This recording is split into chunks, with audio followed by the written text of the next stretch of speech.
is Sylvia, another adventure of George Valentine. Personal notice. Danger's my stock and trade. If it's something you're afraid to let someone else do for you, you can trust me, George Valentine. Write full details.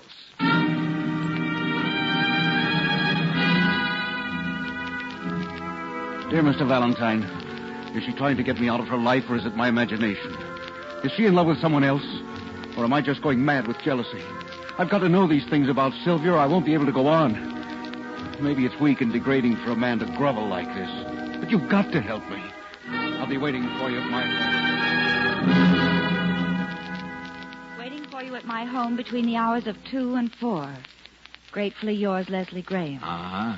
Whoever wrote this letter had a hard time keeping the pen on the paper, Brooksy. Oh, it's a pretty pathetic letter to swallow, George. It ain't pablum, Angel. The guy's in a bad way. Well, I don't see how you fit in. This is something for the psychiatrist's couch. Yeah, maybe so. But I'm curious. Hmm? Who was Sylvia? What is she?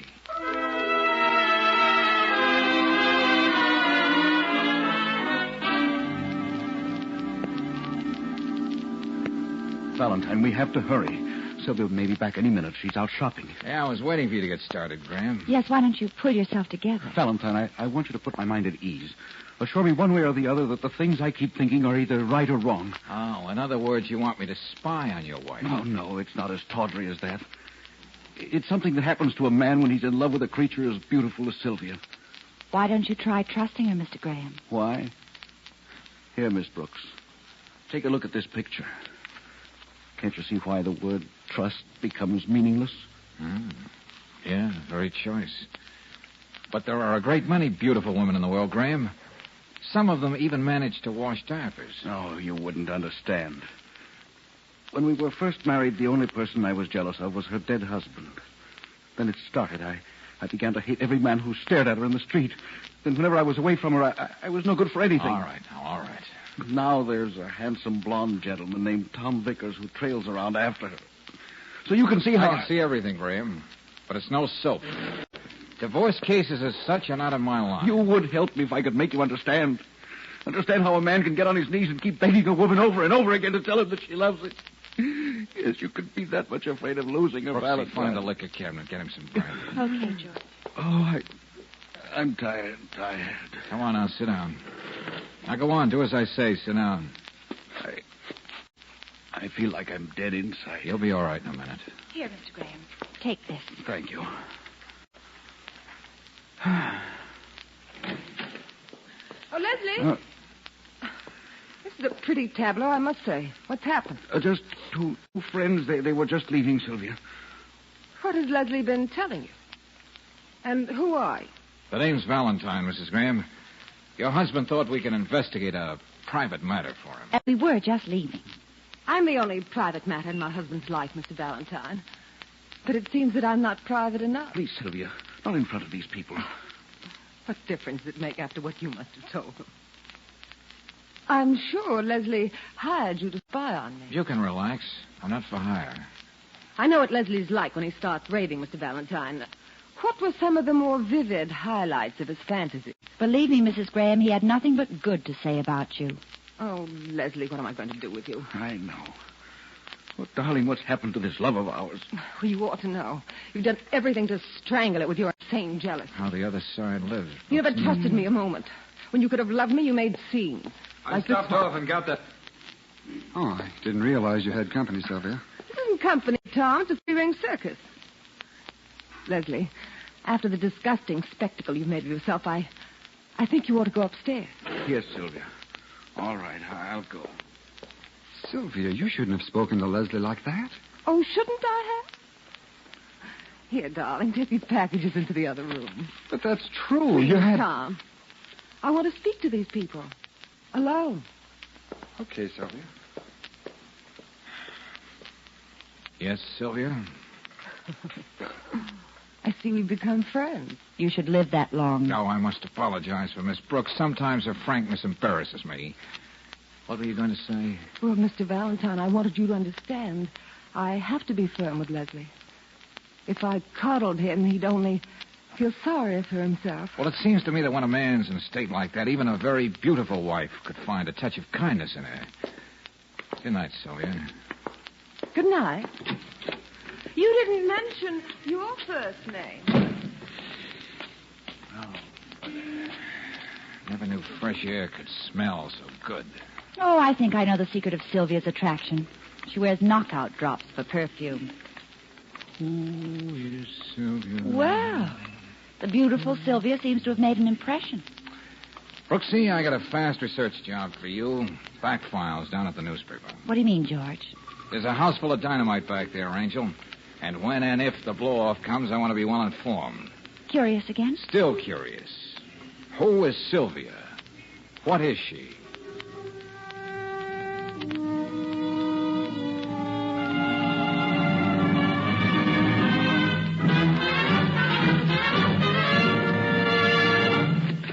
George, I got all that stuff you wanted. And believe me, it took some digging. Good work, Brooksy. Let's see. Well, Sylvia hooked Leslie 3 years ago. He was a wealthy investment broker. Uh-huh, but what about the late spouse number one? Oh, hold your hat, darling. Sylvia and Hugh Frankel, a Chicago importer, enjoyed married bliss less than a year. Then, alas, the poor man departed this world under sad circumstances. Yeah, Brooksy. Never mind the suspense. Well, after a midnight snack of liver patty sandwiches, which proved to be tainted, Yeah? Frankel died of ptomaine poisoning and indigestion. It seems Sylvia wasn't feeling well that evening and just had toast and tea. Well.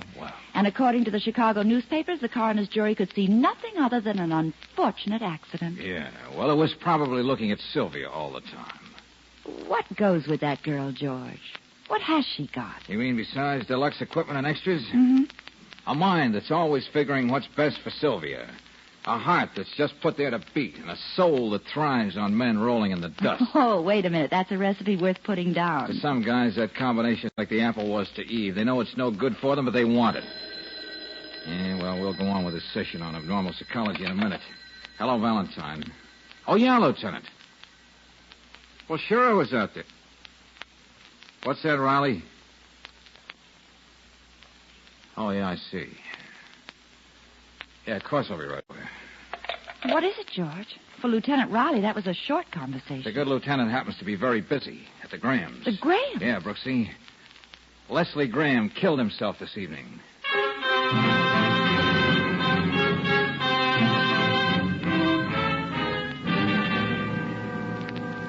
Valentine, you wouldn't find me here at all tonight on what looks like a routine suicide case, except for one thing. Oh, I'm way ahead of you, Lieutenant. You found out that I paid a little visit to the Graham homestead yesterday. Mm-hmm. Then I was afraid to stay away, if you know what I mean. Oh, we both know what you mean. Don't be so understanding, Miss Brooks. Sorry. We checked with the partner in Graham's firm downtown. He says Graham was making all kinds of morbid remarks throughout the day about life not being worth the candle. You know, scintillating stuff like that. Does that check with what you found, or is there more to it? Well, Lieutenant, Graham was in an even worse frame of mind when I saw him. Yeah? What do you want to see about? Unhappiness, Lieutenant? Oh, unhappiness, he says. Now, would you mind being just a little more specific? Was he unhappy because of his golf game? Or did someone nudge his fenders? Come on, get to the point or I'll... Yes, sir, Lieutenant, yes, sir. Yeah. Graham was unhappy because he wasn't getting along with Mrs. Graham. He wanted me to get the usual kind of evidence. And we have scruples, you know, Lieutenant. I know. Well, he wouldn't be the first guy to bump himself off because of a sour marriage. Where is Mrs. Graham? In the drawing room with that whatchamacallit guy, Vickers. Oh, how cozy. Yeah. Hey, Doc, are you through? Yes, Lieutenant. Seems to be just as the family doctor said. And what was that? Oh, hello, Valentine. Grim loaded his highball glass full of Renapol, Lieutenant. Renapol? Yeah. You can buy it in any drugstore. You don't need a prescription. It's specific for headaches, mostly migraine. Well, wouldn't Graham have to take a lot of it? He took a whole bottle. Oh. And with whiskey, that really means a one-way ticket. Anyway, he didn't find it hard to take. It's practically tasteless. Well, I'll go and tell Mrs. Graham. There'll be an inquest in a couple of days. And I'll go write out my report. So long, Doc. All right, my fancy friend. Why did you hold out on the lieutenant like that? Did I do that? Oh, stop being coy, George. Well, everything I said was the absolute truth. Yeah, but you didn't say enough. You could have made this thing look more like murder and less like suicide. You know, house full of dynamite, the first husband who was crazy for liver patty sandwiches. Well, you heard the lieutenant, Angel. There'll be an inquest, so the facts will come out a few days later. Yes, but what's the idea? Just this, Brooksy. I want Sylvia to play her hand as though she had all the cards in the deck. Give her every chance to make a slip. Oh. George. What have you got there under your top coat? You mean this? Oh, you swiped her picture. Oh, now, wait a minute. Yeah, I'm going to put it on my desk and just stare at it. What do you think it'll do to me? It'll get you a black eye from me. Oh, now, look, what's on your mind, George? I don't know, Brooksy. Let's say just a hunch. Now, you run along home. I'm going to pay a few calls on the neighborhood druggists. See you in the morning.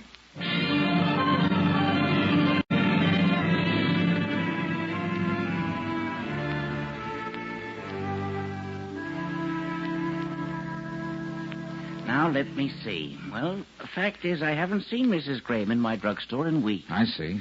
The truth is I sold one bottle of Renopal recently, and that was to a man. Yeah, well, what did he look like? Can you remember? Come on, try. Oh, that's easy. He was a big, strapping fellow. I was saying to myself, who'd think anybody like that would have a head here? Yeah, but what did he look like? Broad shoulders, blonde hair, like an athlete. That's enough. Thank you, friend.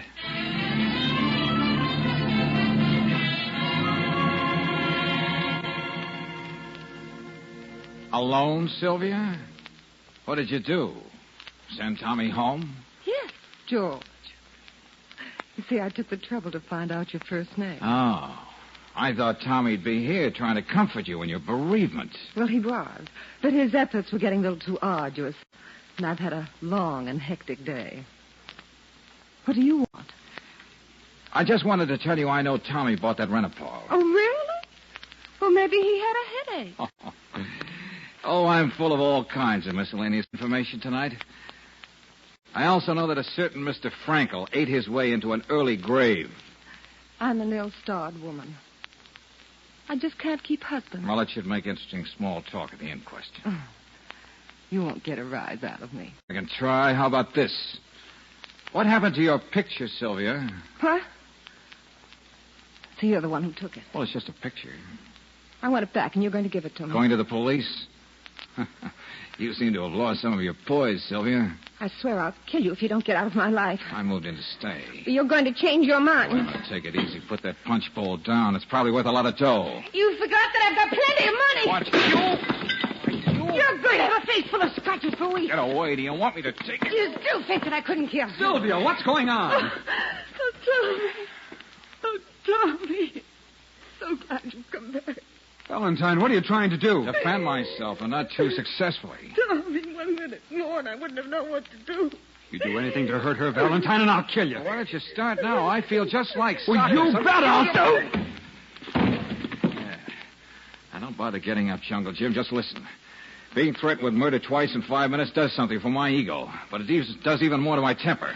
You have had a pretty busy 5 minutes, haven't you? Slow motion, Sylvia. Just wait till I really get started.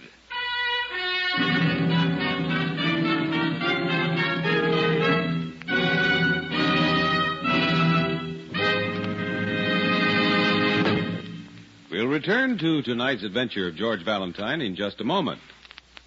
Brings you in deadly conflict with the wife, Sylvia. You can't say she's the most beautiful woman you've ever seen because you haven't seen them all. Yes, Sylvia, who has you threatened with death twice in 5 minutes. George, isn't it enough to have Sylvia's picture in front of you on the desk? You don't have to stare at it with a magnifying glass.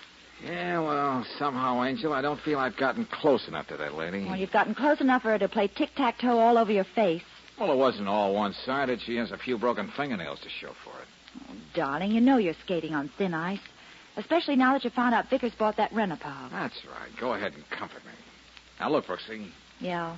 This picture of Sylvia stealing all the glory from the beautiful mansion in the background was taken by a professional photographer. Well, so what? So his name is on the back of it, Horace Maddox in Sanford. I want you to have a chat with him.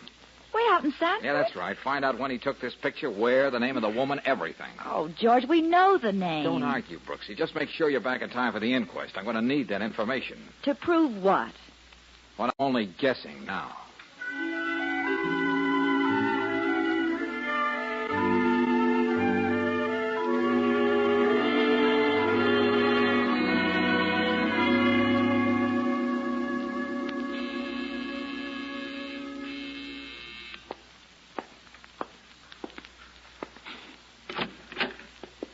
Wow. Hello. I'm not used to receiving ladies in my apartment at this hour. Besides, I don't remember putting you on my list. Aren't you going to ask me in? I really ought to frisk you for deadly weapons first, but come on in. Thank you. All right, Sylvia, what is it? George, why can't you like me? Like you? Why, you're my fluffy little lamb. I know you think I'm here because I want something. Yeah, I bet I know what it is. You were baking a cake and you just ran out of sugar. I want that picture. Oh, no, Sylvia, no fisticuffs tonight. No, this time I'm willing to pay for it, George. Hmm? In exchange, you can have me and everything I've got. Wow, that's like being offered Fort Knox and throwing in Hedy Lamarr as an afterthought. I think I'd like the arrangement, too. I have an idea that you'd be the first man I ever met who'd be able to tell me what to do. Well, thanks. That puts me right in the same class with Clyde Beatty. As far as money's concerned, George, you may know what you're getting. I don't want there to be any unknown quantity in the deal. And to think they go to all that trouble to make an atom bomb. Well? Look, Sylvia, I want to live a little longer. You're as treacherous as the ragged edge of an open tin can. Now, get this straight. I'm sticking with this case, even if it gives me gray hair and bursitis in the left shoulder. All right. Now I've got a surprise for you. Here we go. Yesterday, Tommy Vickers and I were married. Okay. You can stop rocking on your heels, George. Married to Vickers? And still making fancy offers? That could have been arranged. You just have to wait a little while. Oh, brother, this is the jackpot. First Hugh Frankel, then Leslie Graham, then Tom Vickers. Then eventually one George Valentine. I don't know what you mean. Are you crazy? Never mind that. Let me tell you why I married Tom. No, let me tell you, because I'm a chump, a knothead. With what I knew, I could have stopped it. Yes, but you didn't, Don. Now, when this case comes to trial, you won't have to testify against Tommy. All the background of this sordid little triangle. The story I'll tell is that I knew suspicion might point to Tom, but to show my faith in his innocence, I married him anyway. Oh, I gotta hand it to you, Sylvia. Me too. The other way. It's too bad one of us has to lose. And it's not going to be me.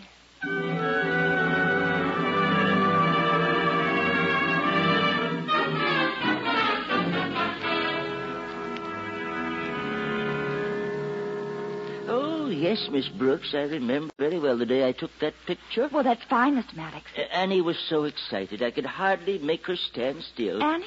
Why, yes. Annie Ferguson, that's her name. Oh, yes, please go on. She was so beautiful that day. She kept rattling on about her father's mansion. She wanted to make sure that I got Woody Crest into the picture. In a way, it was, well, a little pathetic. Well, is there anything else you can remember about her? Well, I know she couldn't have been very happy there because shortly afterwards she ran away. Oh, I see. Well, now tell me, just how do I get to this Woody Crest? Oh, it's just on the outskirts of town. Any cab will take you there. Oh, that's fine. They'll be glad to see you. I know they've been trying to locate Annie all these years.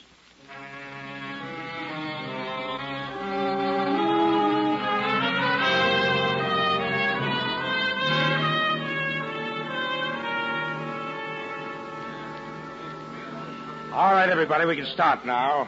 This is Assistant District Attorney Griggs. This is all going to be very informal. We ought to be out of your house in a little while, Mrs. Graham. Oh, that's all right, Mr. Gray. I'm supposed to assure all of you that you're not supposed to say anything here today that might incriminate you, just in case what transpires here warrants an indictment. Is that clear? Yeah, sure. We all know the circumstances of Leslie Graham's death. Do you have any further comments to make on your autopsy report, Coroner? No, sir. Death due to overdose of Renapol. Very well, we can go on. Just a few questions. I believe, Valentine, you said you had something important in connection with this inquiry. Yeah, that's right, D.A. I have another witness I'd like to introduce. Sergeant, tell Mr. Cook we're ready for him now. Yes, sir. Hello?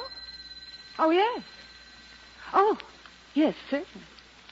It's for you, Mr. Valentine. Thanks. Look, Valentine, do you have to have personal calls in here? Well, it won't happen again, Lieutenant.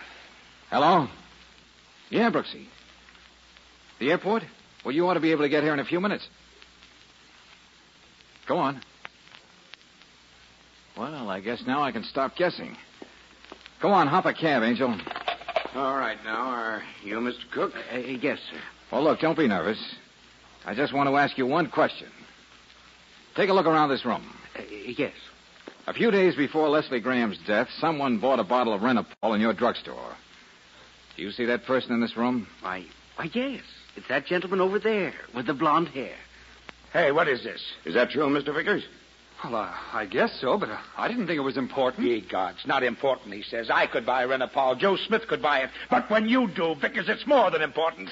Well, Why'd you buy it? Do you suffer from headaches? Well, no, but I can explain. Why don't you, Vickers?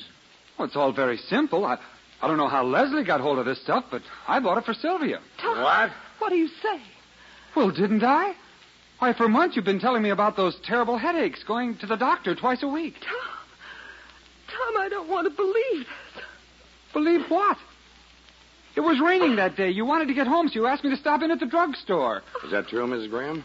Or Mrs. Vickers, rather? I keep forgetting. Mrs. Vickers, that's the only thing I can think of. I'm married to the man who killed Leslie.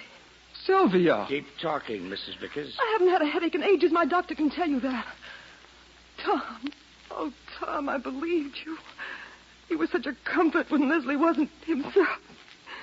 And now to think that you try to use me to get out of this terrible mess. But I'm not. I'm not. Leslie may not have been the best husband in the world, but he was a human being. Oh, Tom. Oh, Tom, I can't lie for you. Kiss of death. What did you say, Valentine? Nothing, Lieutenant. I was just sympathizing with Mrs. Vickers. You can do that later, Valentine. Surely you've got something to say, Vickers. Oh, I could go on saying I'm innocent. What good would it do? If you didn't buy this Renapol for Mrs. Graham, then it couldn't have accidentally found its way into her husband's whiskey. Facts leave me no choice but to ask for an indictment for murder. Just a minute, Griggs. I'd like to say something. If it has something to do with the case, go ahead, Valentine. First of all, I agree that there should be an indictment for murder. Oh, what are you doing? Just making it unanimous? Come on, quit stalling. Hey, hold on there, young lady. Where do you think you're going? Out of my way, Sergeant. I don't have to stall any longer, Lieutenant. Here you are, George. Good. What's this all about? 1 minute, DA. Lieutenant. Hmm? Briggs, take a look at this picture. Well, what about it? Just wanted you to look at it. Now, you, Sylvia. Do you recognize this? Well, of course. That's a picture of myself. And the house in the background. That's Father's mansion on our estate. Uh-huh. Gentlemen, take a look at this picture through this magnifying glass. The white plaque on the entrance post. Ordinarily, you can't see it. Go on, now, what does it say, Griggs? Well, I can make out, Woody Crest. Okay, that's the name of the place. But there's another word that follows. You can only see the first 2 letters. The shrubbery covers the rest. Well, that's right. S-A... Well? Surprisingly few words in the English language beginning with S-A that fit with Woodycrest. Would you give us that word, Sylvia? No! Brooksy, you just came from Sanford. What did you find Woodycrest was? A sanatorium. More brutally, a mental institution, an insane asylum. They're still looking for one Annie Ferguson who escaped 5 years ago and embarked on a new life and a new career, murder. It's going on and on, if it weren't for you. Take it easy. Take it easy. Take it. Help me with the Griggs. Help me. Sylvia, no matter what they do, I'll stick by you. You didn't know what you were doing. Oh, Sylvia. You fool. Don't you realize that you were going to sit in the gas chamber for what I did to Leslie? And I'd get your money, too. But now you know. Yes, sir. Now we know who is Sylvia and what she is.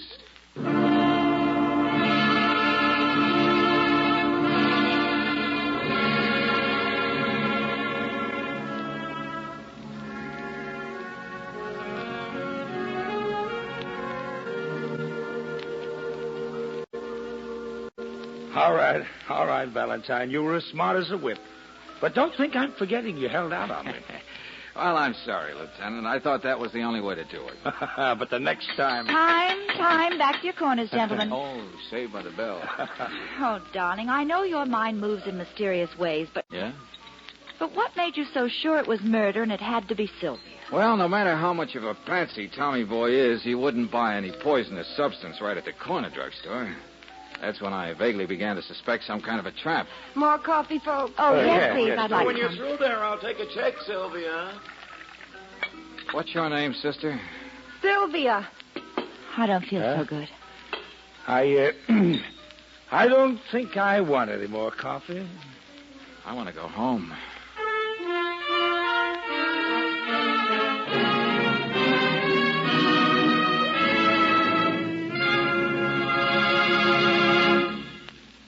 Most motorists today expect and deserve at least three things from their cars: fast starts, smooth acceleration, and lots of extra power. And if you haven't been enjoying these three motoring advantages, we'll have to blame it on the recent and unavoidable shortage of Chevron Supreme gasoline. But the shortage is over, and right now you can get high-octane Chevron Supreme again at most any standard station or independent Chevron gas station. So if your car has had starting trouble, and if it's been logy on hills, say goodbye to all that annoyance by saying, fill her up with Chevron Supreme. One of the reasons this premium quality gasoline gives your car all the motoring advantages your car was made for is because it's climate tailored. That means Chevron Supreme gasoline gives peak performance in each different altitude and temperature zone, wherever you drive in the West. Ask for a tank full at an independent Chevron gas station or a standard station, where they say and mean, we'll take better care of your car.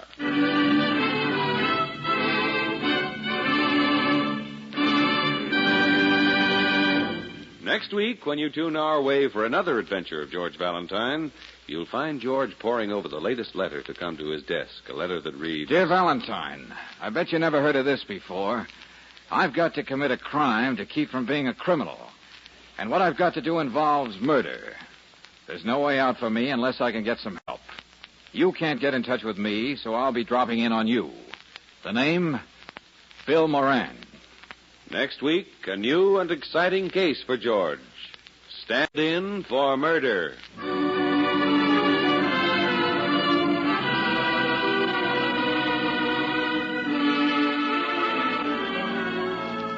Tonight's adventure of George Valentine has been brought to you by Standard of California on behalf of independent Chevron gas stations and standard stations throughout the West. Let George Do It stars Robert Bailey as George with Frances Robinson as Claire. Wally Mayer appears as Lieutenant Riley. Tonight's story was written by David Victor and Herbert Little Jr. and directed by Don Clark. Also heard in the cast were Frances Cheney as Sylvia, Louis Van Ruten as Graham, George Neese as Tommy, Ken Christie as Griggs, and Fred Howard as Maddox. The music is composed and conducted by Eddie Dunstetter. Your announcer, John Heaston. Listen again next week, same time, same station, to Let George Do It. This is the Mutual Don Lee Broadcasting System.